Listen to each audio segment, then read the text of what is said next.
All right, happy to share some feedback here. Let's take a look at the portfolio. First, again, I really like your logo, your color system, working really good. I don't have any qualms with the beginning. Great start.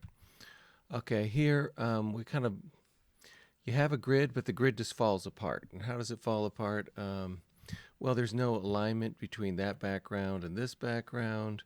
There's this great big gap here, but there's another big gap right there. So I would just let this whole blue for type just lower that. Um, and this background and this background being different is really odd. So it makes it feel like two different pieces. So you need to, you know, kind of unify this a little bit more. Um, Over here, I'd make this box bigger. You see how the type is touching the edge of the box? That's something you want to avoid. So that's something I consider doing. I might tighten that up too. Look how you have default leading for the title. Right. Now notice here you got this gap and this gap. Again, I just get rid of these. Um, but then I'm glad you have big, medium, small, or you're going towards that. Here's the problem. This has more contrast than this does. Therefore, this becomes the focal point, particularly when there's a face there. So we might as well swap these two, make this the big one, or change the background so this becomes the focal point. Um, Again, you have type in a box, but again, at the top and bottom right here, it's a little uncomfortably tight, and that's kind of a strange shape for the type to march around. Hmm. Okay, so I'd fix the grid. These backgrounds and stuff just look really weird. So one way you could do it, perhaps, in the all the mock-ups, just drop the background and just have your cast shadows, and then do the soft gradient in Illustrator, and then place those things on there. Then you could be using the whole columns and grid, and it would be a little more cohesive. For example, here we don't have an alignment. This is lower, this is higher. This goes here, this goes here. It's like jagged. Um, like the orange, this feels like it needs a little orange. I'm not sure, just a bar across the top or something. You might want to fix the kerning right there, the apostrophe and the S.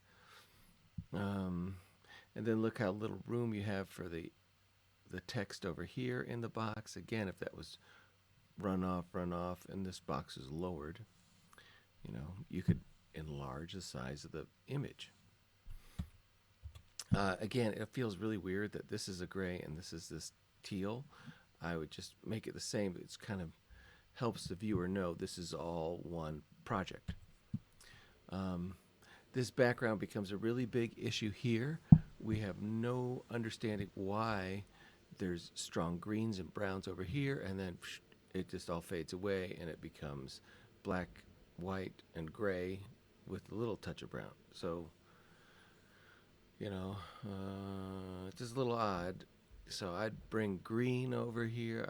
I'd bring a little more of this tan background over here, tie the two together, make it a thing. And then look at this, how this even now has less room. So again, we're running out of room, and again, there's no alignment of elements on the grid. So again, you probably want to just drop your backgrounds out of your mock-ups and deal with the backgrounds in design. Okay. But good job having four. That's really impressive. You got four pieces and a good logo, good color system. So that's all nice. Let's look at the website now. So I come here. Um, I'm really expecting to be able to click on this and see three images and all the text, just like you did here. This is all the text, and I'm supposed to be seeing three images. So you need one more here. You got three there. I'll count that as three, and I'll count that as three. So we're not fully done with this part of the portfolio. I'm impressed that you have the about. I'm impressed that you've got the contact working. Good job. It would be nice. I hope this is working as a home. Um, but it's not quite finished yet. Okay, so um, yeah, graphic design is about the big picture, but it's also about details, and we're kind of letting go of some details here.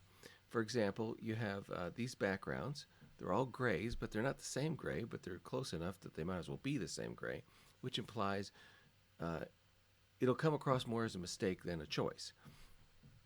So you either have to make it look consistent, which is what I would suggest, to make it all the same gray, or make it different enough to imply, yes, I've actually made a choice there.